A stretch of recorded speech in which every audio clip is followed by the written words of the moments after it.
Hi, hi everyone. Welcome to the Crouching Tiger, Hidden Dragon podcast. So this is a podcast to share stories about business leaders in Asia. And today we have a special guest all the way from Singapore.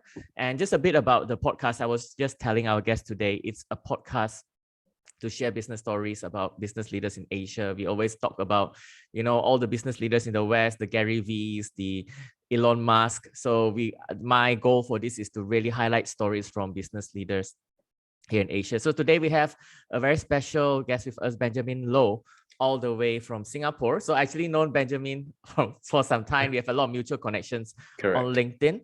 And so let's just give me a quick introduction about Benjamin. So Benjamin is an executive coach, communication Jedi, and also he teaches communication, and he's also the founder of Speakers Flair Training and Consultancy. So as I said, we are connected on LinkedIn, and following this is what I'm taking out of his LinkedIn post a couple of days ago. So this is also some of his achievements. So he has trained the leaders from Singapore Central Bank in communications, and also flew to Tokyo and to empower fintech leaders in pitching as well. And he also taught social media and branding skills to over 55,000 students. So do follow Benjamin on LinkedIn. And last but not least, he is a CSP. So if you're wondering what is a CSP, CSP is a global recognition for the top 12% of professional speakers. And he was the youngest CSP in Asia back in 2020. So Benjamin, welcome to the podcast. Hey, Bob, thanks for having me. Yeah, so it's interesting you talk about CSP, and I was the youngest in Asia, and then there was an even younger one, and he came from Malaysia, so your hometown, your country. So I know exactly who it is, and he is my neighbor. He actually lives a couple of floors below me. But anyway, let's not talk about yeah. It's very small world. Anyway, so the first question I would like to ask you is always this. I ask all my guests, what is your favorite Kung Fu movie? Okay, I'm going to sound very, very cliche, and I guess probably your guests who have entered your show or are going to come on your show will say the same thing. So I'll say the same show, likely the top of everyone's mind, but I'll probably give a different reason. I think for me, it's the Ip Man and the Ip Man series for sure. But I think what appeals to me is really the underdog kind of theme. And generally speaking, so long as there's the underdog theme to the series or the motivation or the film, it's usually things that I will take pretty well, because that also stems from how I grew up being an underdog, a loser, a serial bully victim, to sort of creating and constructing my identity to step on the global stages as well. Yes, you are right. A few of my guests have said Ip Man, IP Man spelled IP Man as well. Yes.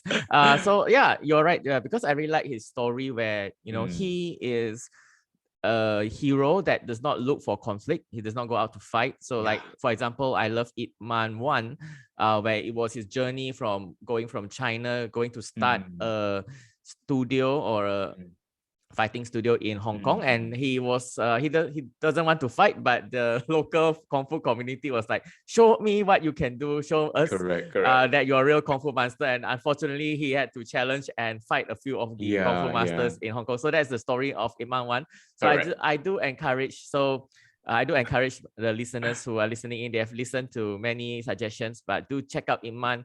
There is a 3-part series so far. So watch Ip Man 1, 2, and 3.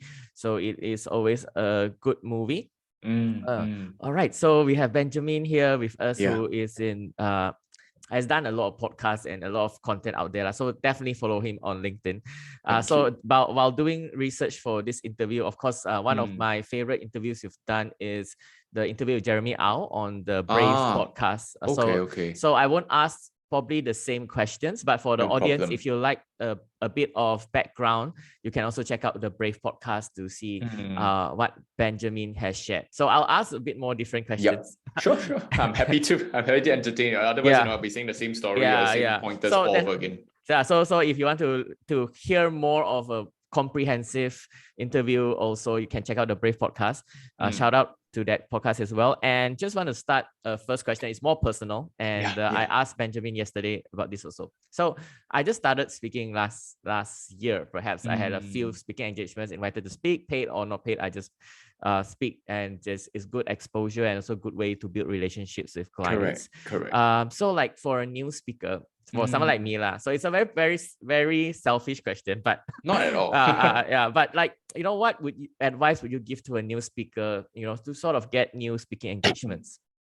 So I'll first and foremost qualify, whether it's a new speaker or new speaker or veteran speaker. I think I want to share two quick advice and quick perspectives as well. And I want to say it's not Bob being selfish. I think, if you're listening to this podcast as well, and you always have some ideas in yourself, and you've always wanted to use stage and public speaking as a way to whether share insights, create more audience, accelerate your career and your growth and your industry kind of awareness. Speaking is one of the amazing tools, right? Consider like how in the Roman Empire, from the Greek Empire, people are in the oratorical and rhetorical stages. And that's where, like from a one to many perspective, we all know that if we want people to take action, it all starts first from the idea that's in the mind.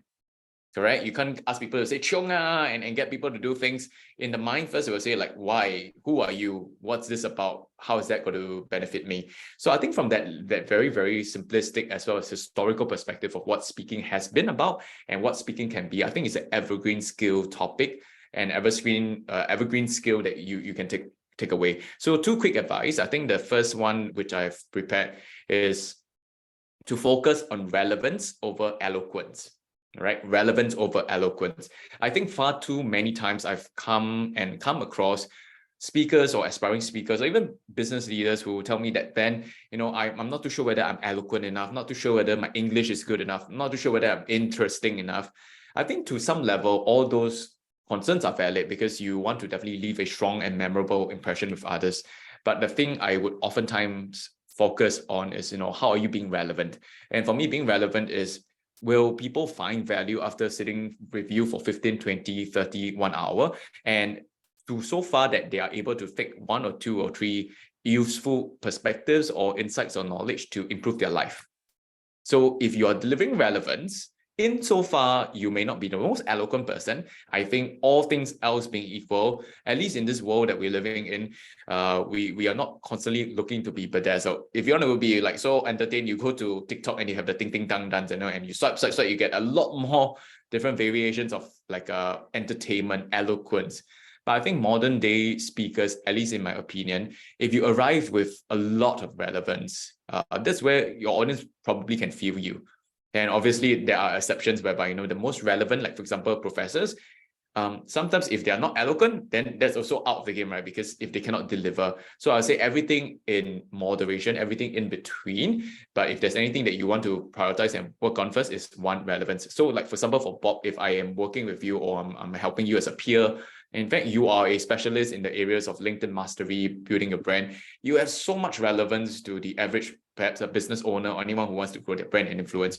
So I wouldn't very much think of speaking as public speaking. I'll think of speaking as a conversation for you to really existingly share what you already know, to whom you want to help, and how that makes sense, why it makes sense. So I think you're already in good space, because the worst thing is, you could be a bag of hot air, but the things you say has no weight or relevance. So that's number one. I think the second thing, as a speaker, once you get on more speaking opportunities, there's always a tendency whereby we want to seek one-sided advice. And that's another one-liner that I like to share, which is to seek education, not validation.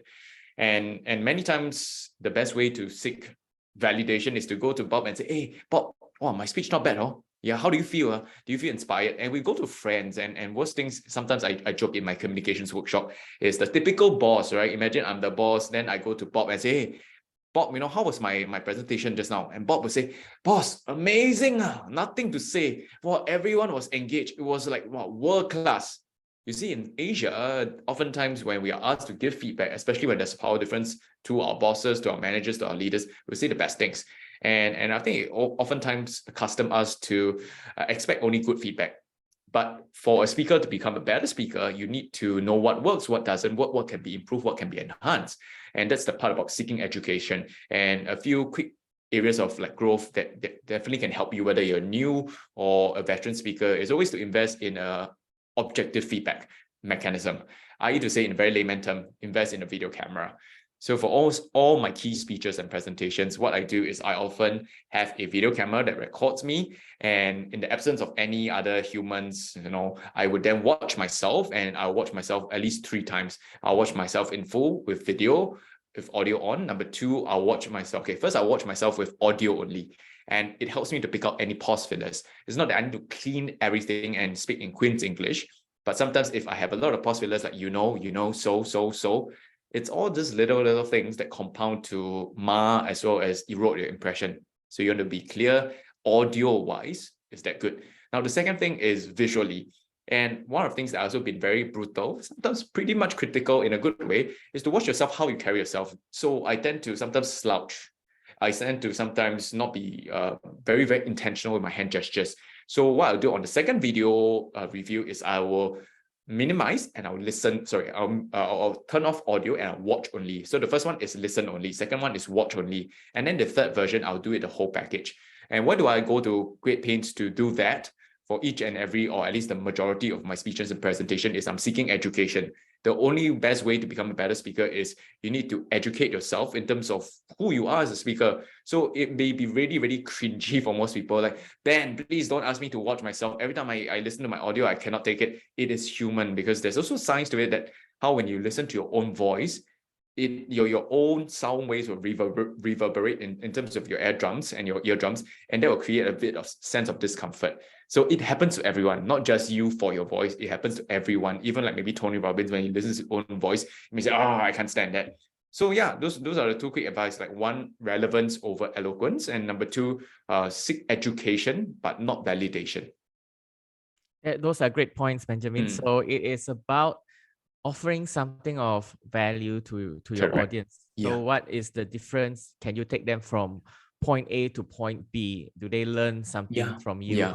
You don't have to be the best presenter. You don't have to be Tony Robbins, or you don't have to be Steve Jobs. But the key is to really give your points and educate in a very the best way you can. Of course, like you said, you get feedback to improve from time to time. So like my follow-up question from that is a great advice. I love that. I love all those points. But how do you get more of these speaking opportunities? I think to get more speaking opportunities, do well at your current speaking opportunities.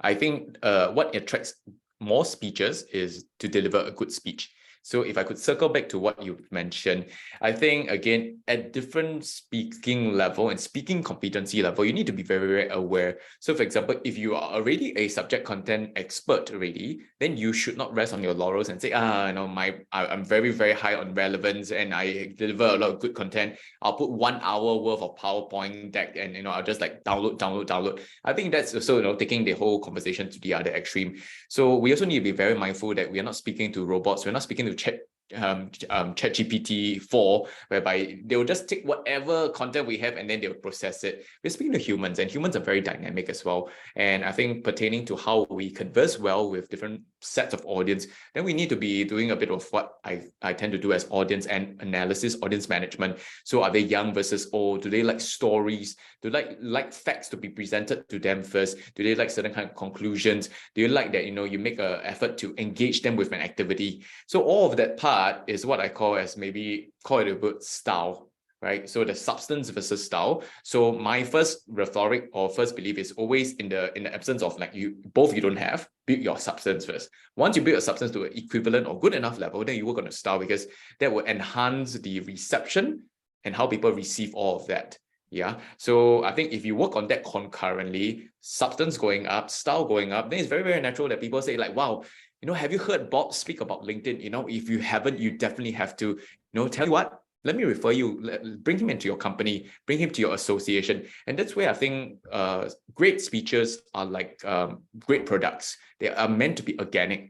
So for example, if you use a very good product, or you try a very good, like for example, in KL, Kuala Lumpur, in Malaysia, you eat the Village Park nasi lemak. If it's already organically so good, when you eat the fried chicken and then you eat the nasi lemak, it's so nice.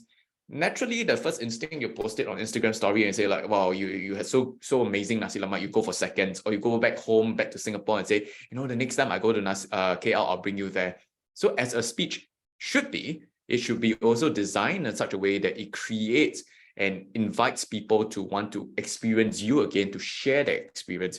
And I think if you do all of that things right, naturally you'll start to see the invitations for you to speak increasing. You start to see that people are posting snippets of you speaking and then saying like, wow, like Bob in action is really so much value, so much engagement. So I think, again, there's so many things we cannot control, but the things we can control is how do we then amp up ourselves, enhance our delivery and substance, so that we create such an amazing experience that we are so good that people can't be ignoring us. Thanks, Benjamin. So I'll take that advice selfishly and apply it as well. Please do. Yeah. And yeah, like you are right. So nowadays it's the day of the Instagram story. So if you do a good job, definitely it will go on LinkedIn and many other platforms. So I really like what you said just now as well on the feedback, that you really go into watch the video, watch the audio, and then put all three together. And because Benjamin is really professional and really dedicated. And what I can compare it to is like an athlete. Right, so like all those athletes, football players, runners, they will watch their own recordings, and because you do it professionally, that is the level that you take it to, and really is testament. So the audience, you can actually go to YouTube and check out the Benjamin's evolution as a speaker. Right, really, like I think I came across a video. I think one of your first speaking videos was 11 years ago. Very long time. At TEDx Youth Singapore. So like a very young Benjamin, I was like, wow, this is a very young Benjamin until recently. Thank you for being curious enough. I mean, for the longest time, I've been telling myself, I really need to curate my YouTube. I need to update more updated videos, but I'm guilty as charged. If you go to YouTube, you don't see the most flashiest, the updated, but you see the raw version. But if you want to see the a bit more ready-made, the current version, you go to LinkedIn or Instagram. That's where you see my 2 days version. But yeah. Thank you so much to Bob for doing your homework. No, it's good because you can really see the authenticity of what you do. It's not you like for me as a sort of aspiring speaker, it's good for me to see how you evolve. Like, so then I'll say, oh, you didn't straight away become what you are today. So yeah, I can see the evolution throughout the years. So I do encourage the audience to actually go and watch some of the videos. I think you also did a TEDx in Malaysia, am I right? Yes, I did as well. That was for a university in Malaysia, and it was UPM. I remember UPM. Yes, scientific communications. Yes, I actually also did a guest lecture there a few years ago. So all right. So having said that, so your first I think the first piece of content that you can go and find, Ben, is that TEDx Youth Singapore. So if you were to give advice, hopefully it's a different advice to someone young starting out, let's say that Benjamin, how many years ago was it? 12 years ago. Yeah, 12, Benjamin, 13, 14 years. What advice would you give to a young speaker?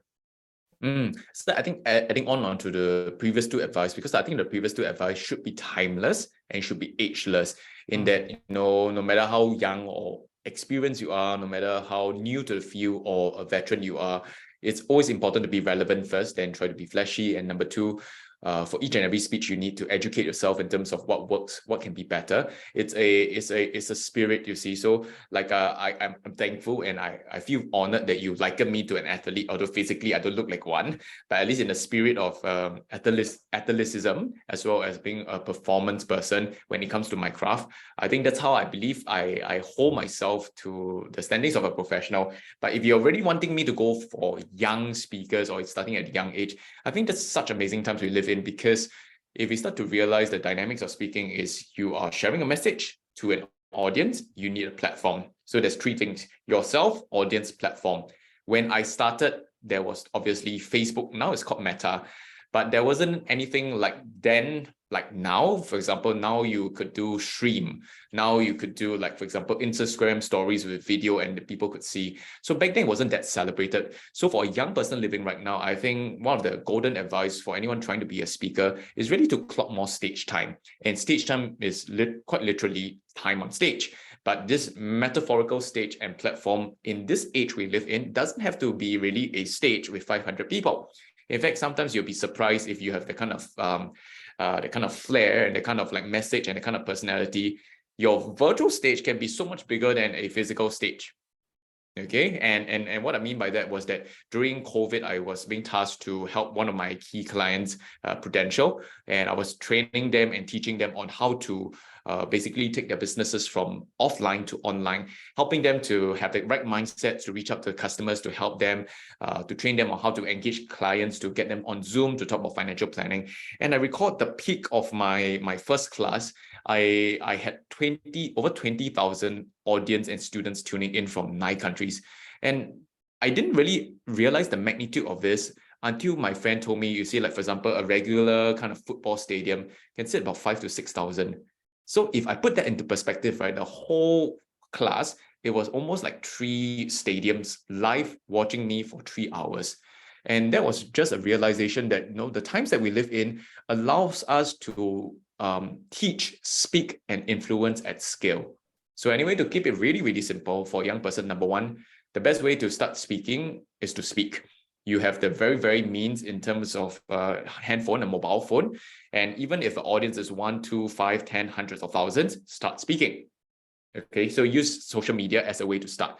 I think the second thing, starting from a young age as well, be very, very open to coaching and mentoring. So I think Bob wanted to talk about a bit of Toastmasters, or at least that's a speaker's notes. I started out in Toastmasters, and Toastmasters is a global speaking movement or organization, if you would, that enables and helps people to have a safe environment to make mistakes while speaking. And one of the things that why people fear speaking, especially versus all the other skills, correct, is that speaking, as with all other skills, you need practice. But what is particularly crippling about speaking, as what I alluded to or addressed in my first TEDx speech, is that speaking has a necessary human feedback mechanism.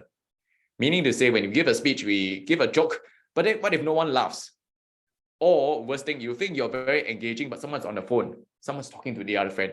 So this human feedback, sometimes we do not take it for totality, and sometimes we cherry pick and make certain impressions make us feel bad. So for example, all the different examples, sometimes if the person is on the phone, maybe he or she receive a very, very urgent kind of text from the partner. Maybe someone is talking next to each other, they are relaying something that's important. But in the whole human feedback that we're getting, responses, picking up clues from our audience, that makes us feel lousy about ourselves. So I have heard, seen, and experienced so many students whereby, after 1 or 2 quote unquote not so successful speeches, they decided not to speak altogether. So that's where Toastmasters as an environment is helpful, because one, people go there to really give you attention and space. Number 2, there's certain rules that enable you to also be open. Number 3, there is guided feedback as a mechanism as well. Now, last but not least, I would say, as a young speaker, I use this strategy quite a bit, which is adopt and adapt. Adopt and adapt. Or if you want, is copy and do, okay, in a very more layman term. So adopt and adapt is, as a speaker, chances are speaking is a craft of expression. You need to find out how you want to use your voice. You want to be whether a bit more like slow, sexy, and sultry, or you want to be a bit more dynamic and increase a lot of energy. So the key thing here is, with all the different variables in terms of expression, tone, tonality, body language, eye contact, energy, I like to think is that for anyone who's new as a speaker, you're also very young as a person, you lack that kind of awareness to know how you stand, how you shine. So if you do not know what works, then the best thing is to look for people who are working it out very, very well. So what I did in my earlier years in my career is really to watch all the speakers I personally admire, I take to, because it's important. You wouldn't want to look at speakers you don't admire or you don't take to, because it's hard to replicate. So I started to narrow down to a basket of maybe 5 to 8 different speakers and trainers. And I started to see how they open up their speeches. I started to see how they use their hands. I started to see how they work crowds, have humor. And adoption is really to adopt what you think is working out. Take all the different techniques and you start to put it in your basket of consideration. Then obviously adapting, it is not to copy and paste. Because if you copy their lines, like for example, one of my good friends in Singapore, his name is Christian Chua. One of his usual open lines is, my name is Christian Chua, and when you Google Christian Chua, the first thing you start to see is Chua Chu Kang Cemetery. You see, and people will laugh. But you see, I can't use this joke because my name is not Christian Chua. So that's where adaptation has to happen. So you need to be smart in terms of adopting what you need to adopt, and then adapt to make it your way, your style. And that way, over time, as a young speaker, you start to find your metaphorical voice. We all have our voice, but it's the voice of expression that differs. So even for me, this literal voice, as well as the metaphorical voice, took years for me to discover and also to be comfortable. And it wasn't until to a certain level of again, age sometimes is inescapable. When age makes you a bit wiser, hopefully, you get knocked on the wall, you get caught a few bumps, you start to realize that, okay, this is really you believe your signs and signals. And that's why from a younger speaker to now not so young speaker, I've started to gain a lot more gravitas, a lot more experience, a lot more control, a lot more awareness of how I show up. And that's why insecurity goes down, confidence goes up, and that's why I'm able to do the work that I do. Awesome advice, man. There's so much gold nuggets in there that we can cut out and things like that. I think it's great advice, because even when I'm actually in the process of learning singing. So earlier I would let's say learn "Fly Me to the Moon" by Frank Sinatra and sing exactly like Frank Sinatra. But after you've sang it for the 100th time, you will develop your own style. You will have intonations and things like that. So that applies as well, and very good examples over there. So I actually not learn speaking, but I used to dabble in what you said, like people tell a joke and then people don't laugh. That used to be me. I used to dabble into stand-up comedy, right? And that is the worst way to learn how to speak in public. But that is like straight away go into the fire, which I don't encourage. Correct. But if you love comedy, it's like you're learning swimming, then you don't start with the baby pool first, or at least a duck pool. You go do the jump off the whole the cliff or the board. Yeah, that's like level 100. So I applaud you for your courage. Yeah. So I used to do that very regularly in Malaysia, and even 3 minutes is a very long time when you're trying to make people laugh. It can be a very long time. So, but I also heard you on the podcast. So when I bomb, so when you fail in a open mic comedy set, and what you say is you bomb. That means you did, and it's nobody laugh. But at least open mics people are very supportive. They'll clap because it's meant for up and coming comedians. So I also heard you on the podcast with Jeremy Au, and you said that you had a bad speaking experience in China. But the one that stood out for me was that you shared your personal story of your Chinese language speaking experience in China, and I won't get into that. You can watch that podcast for more details. Benjamin really talks more about the story. But how do you give advice to someone getting over a bad speaking experience? So just for context sake, and then again, of course, viewers can go to that podcast by Jeremy Au. The whole gist of it was that I was supposed to deliver my first professional Mandarin speech. It totally bombed, and the worst thing is, it's not that I didn't know I bombed, but I went to a live, and then I had the two students who unaware and unwittingly entered the same live and said that I sucked. So that really hit me and hit my ego. And the long and short of that was that I locked myself in a hotel room for close to 8-9 hours. I didn't go out. I didn't even go for dinner. I was really reflecting as an introvert to ask myself, should I really continue this speaking career or not? So to answer Bob's question on how do you pick yourself up from a not so pleasant speaking experience, it is one advice that I also share with my students when it comes to social media, building the brand and influence as well. Oftentimes there's certain parallels can be drawn. Somehow along the way, all the different things I did along my life, they seem to give me lessons that I've repeated, but just in a different fashion and shape, size, and form. So the question that my students in the life insurance, the branding part of things will start to say, Ben, what if I sort of put myself out there? What if I do a video? What if I send a post or write something about my life and people, say nasty stuff about me? My advice to them will be the same advice I would say if you bomb on stage, which is on social media, people, the bad thing is that people are forgetful. Now on social media, the good thing is that also people are forgetful. Okay, so that's really the advice. And if we take a step back to realize that there is this whole over indulgence or over attention in terms of how it looks like if we bombed. But as with social media, as with real life, especially in social media, is that people are forgetful. So bad things, people will forget naturally. Good things, also people will forget. So depending on how you look at it, so on social media, it's going to be a long game. Likewise, as a speaker, the very fact that you also bothered to also look at my TEDx speech, and hopefully I speak dramatically different, or maybe in a more controlled, more a more sophisticated and a high performing manner compared to how I started then. I'm a work in progress. And all speakers, by design and by virtue of how we are showing up, you're supposed to be getting better and better and better. So you need to suck before you shine. Every master was always once a disaster, as what we like to always tell ourselves. So you can have faith that one is going to be an iterative process, that you can only get better, provided you do the right things. So for example, you need to review, you need to find a speaking mentor, you need to perhaps be more intentional in the way you speak. Otherwise, if you're doing the same thing over and over again, then that's insanity in Einstein's words, right? To expect a different kind of outcome. I think the second thing that is very, very evident for at least especially as a speaker, is that it'll be very, very prudent for you to have this identity as a goal. And what I mean by that is that identity goals are what I learned from James Clear, who authored the book called Atomic Habits. So the base genesis or the base thesis of this is that for goals to really work out, you don't just set on the what. In fact, don't just also set on the how, but more importantly, set on the who and the why. So as a speaker, you should start to ask yourself, what's going to motivate you 1 year down, 5 years down, 10 years down to be a speaker that you want to be? So ideally envision like 5 years down and ask yourself the identity you want to create, the speaker you want to be.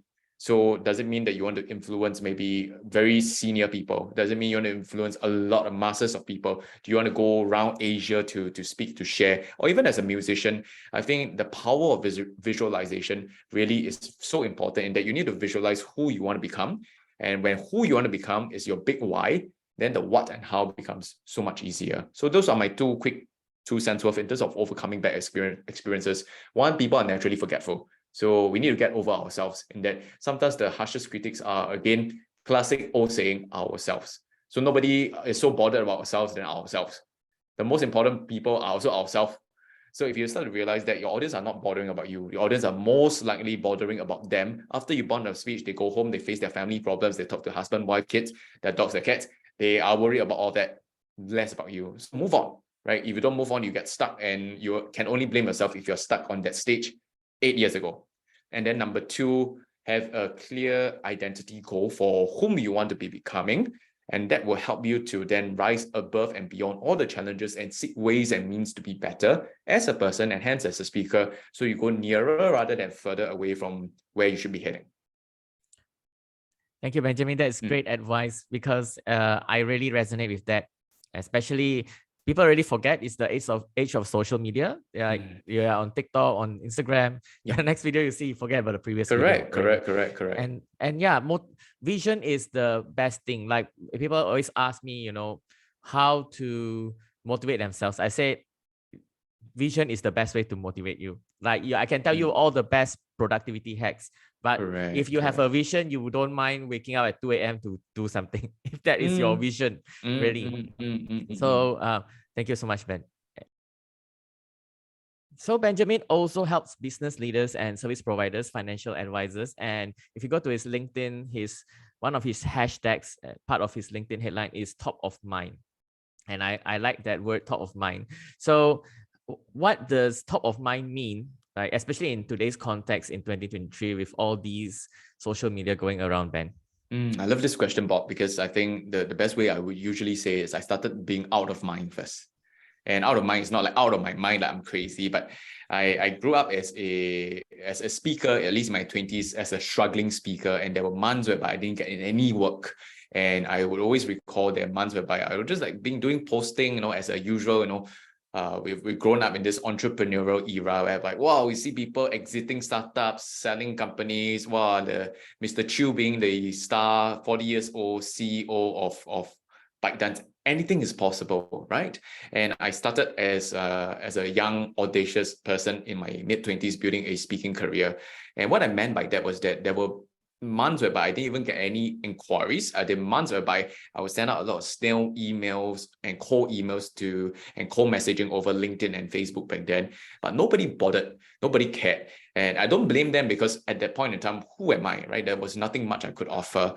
And I had to learn the smart way and the fast way, which is really I needed to create a momentum as well as a buy-in from the people I want to attract.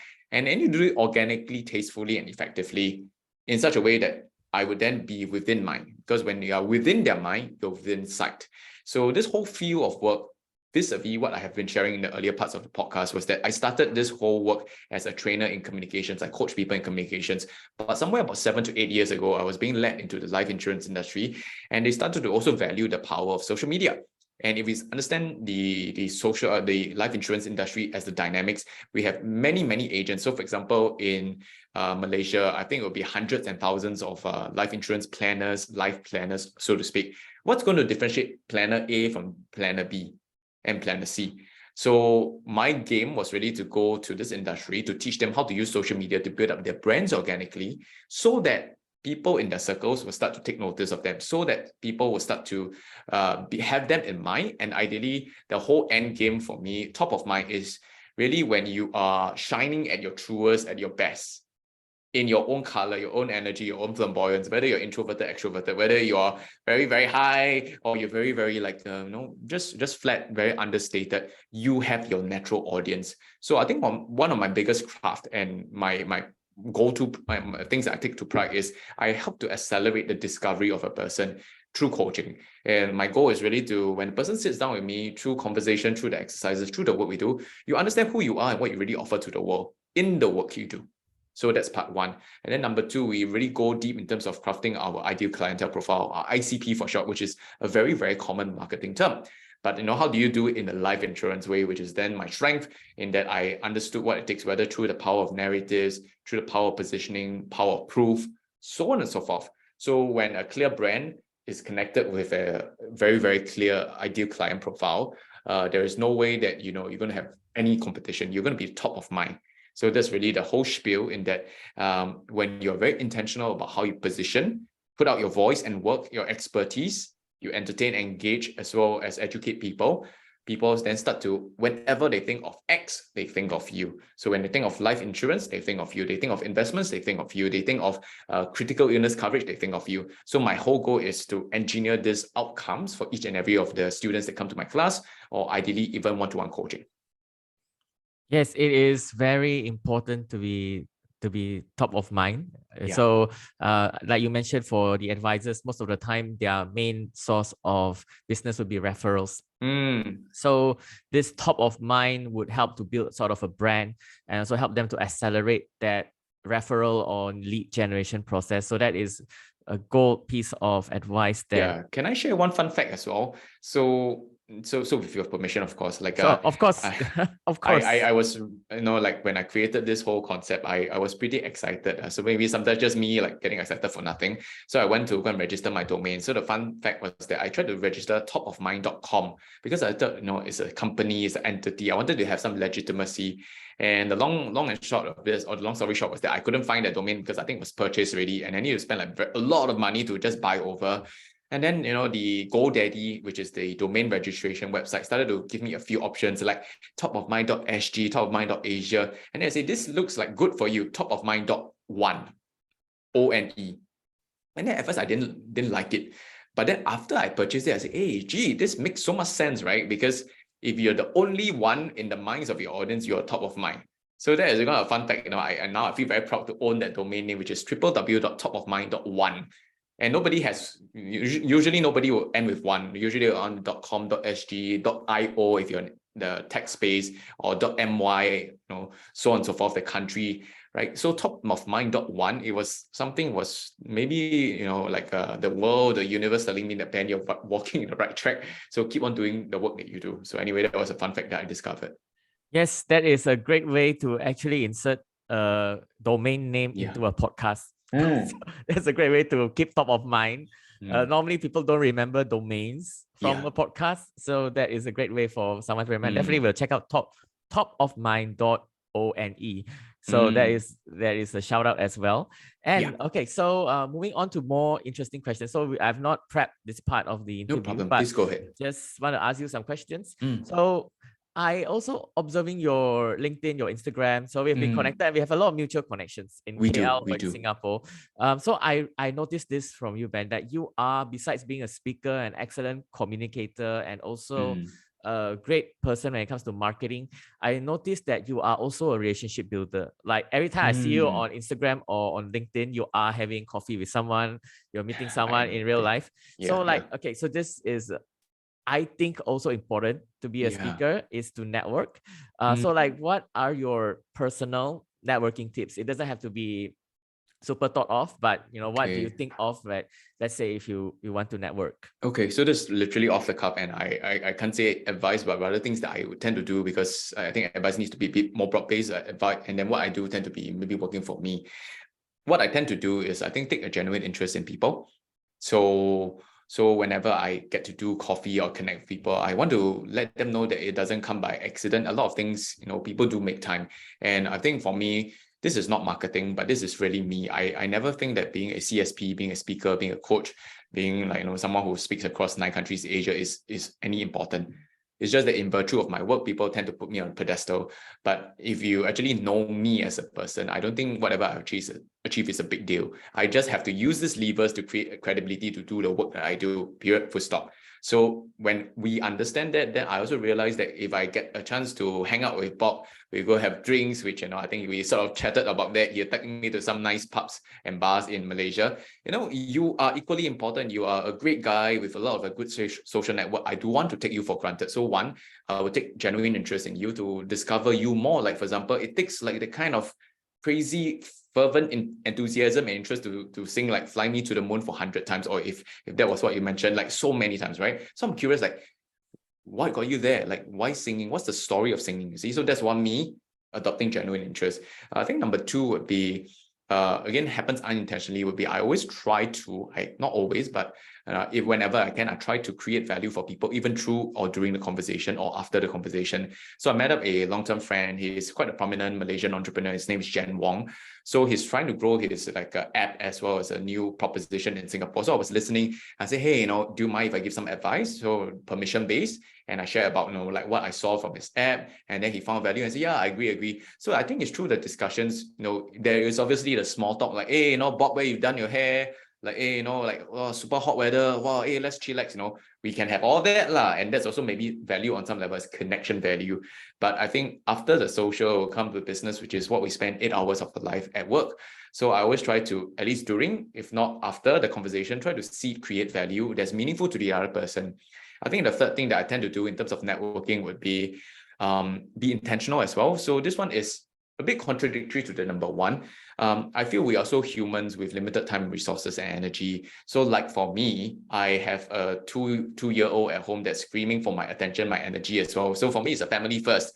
So I would not like sacrifice my family or my toddler boy ahead of like networking. So when I do networking, it cannot be also indiscriminate. So I will be very realistic and also objective to say that networking has to be also purposeful and intentional. So you either meet someone who's personally interesting, so you like that person, or ideally professionally interesting. So like this person you can do work with, this person you can have a bit of collaboration, this person through him or his or her network, you can both blossom and thrive. So that's my criteria and yardstick, you see. So if you have professional value, but personally I cannot click with you, I will meet.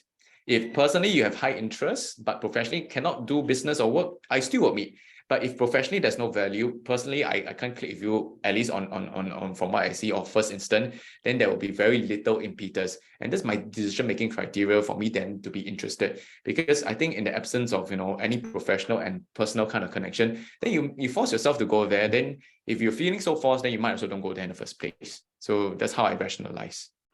That is great advice, Benjamin. So I Yeah. know, because we have almost the same circle of friends, and I've Yeah. only heard good things about you. So I it's hope so. testament Yeah. to like you mentioned Jen. So I'm closer to his partner Daryl, and I met Daryl also. yeah. So it is very important to find interest. Like for me, I generally, if not for business, I would find things to do together with, for example, music or food, whatever it is. or doing what, is it like dance or sort of spin, or is it like what do you do with that singer friend of yours, Sharon? Yeah, we go for fitness classes, fitness class. Yeah, spin correct. class, things like that. So yeah, whatever is in your fits into what you do is the best. That right. is so it's like a for shared example, experience. It's kind of like a shared common ground. Otherwise, you have to like really like, oh, I'm into rock climbing, but you don't like anything that's under the sun, or like physically strenuous. Then where are we going to converge, right? So yeah, that's that. yeah. Like my tip for that is like I don't generally ask people out for coffee just to talk business. Like I would, if I know you like music, we'll go for music. Or if I know you like a specific food, or if you like, let's say you see spinning or whatever it is, it's better to do an activity together that is I already doing than trying to find a space somewhere to have coffee, or even better if you meet each other at events. Yeah, correct. That is correct. by the way, yeah, I'm at this event also. So So natural, so organic. Yeah. Yes. So right, great having you, Benjamin, and thank you so much for your time. So last No question problem. before we go Yeah. is, who else would you recommend to be on this podcast? So just to mention as well, this is the Crouching Tiger, Hidden Dragon podcast. So I like to share stories of Asian business leaders. So who else would you recommend to be on this podcast? It sounds very biased and it sounds very sort of like a self-driven, but I want to say I'm not, because I think these two people are probably I have so much contact. So those two are my coaches. In fact, I'll just quote one, maybe just for like conservative sake. So her name is Jesslyn Ng. She is a prominent go-to advisor on LinkedIn, and she's with one of the big three insurers here in Singapore. Now, I'm quoting her not just because she is the student of mine and she is also my personal financial consultant or life planner, but I really aspire to be a professional like her. So the backstory: she used to be in corporate, drawing a very comfortable corporate salary, but she left her corporate career because of one, health reasons, and two, she decided to really do this for her family. So she went from high flying, ground zero, and then she now has totally built herself up again. So I think she is really someone who breathes fresh air, a breath of fresh air. She carries herself with a lot of fervor, energy, passion, and enthusiasm for the work. And I think she's someone that can really change financial planning in Asia for the better, just by, like really sort of like alleviating some of the stigma and really putting a very professional foot across. So I think she may be a good candidate for you to consider. Thank you, Benjamin. I hope she's listening in. Yeah. And yeah, definitely we'll reach out to her. Sounds like an amazing guest to have. Yep. So thank you so much, Benjamin. So for the listeners, please check out Benjamin's on all platforms. Like I mentioned so many times, he's on LinkedIn. You can find a lot of his content on YouTube, his website domain as well, topofmind.one, and so many other places. So do follow him as he on Instagram as well, right, Ben? Yes, I am. So Instagram, I'm for my day-to-day BTS, behind the scenes, not the Korean boy band. And LinkedIn is a bit more serious for the thoughts and the thought leadership. Facebook somewhere in between. Not on TikTok yet, although my social media team, my girls are pushing me, trying to get me to start the account, activate there. But so far, those are the things that I am mostly active on. All right. Thank you so much, Benjamin. Thank you so much, Bob, for having me. And yeah, it's been a joy to be one of your Crouching Tiger, Hidden Dragon, except that I'm not so hidden right now by the virtue of the work I do. But I hope to really be of value to whether your listeners on this podcast or maybe on a greater, wider scale as well. Thank you so much. Thank you.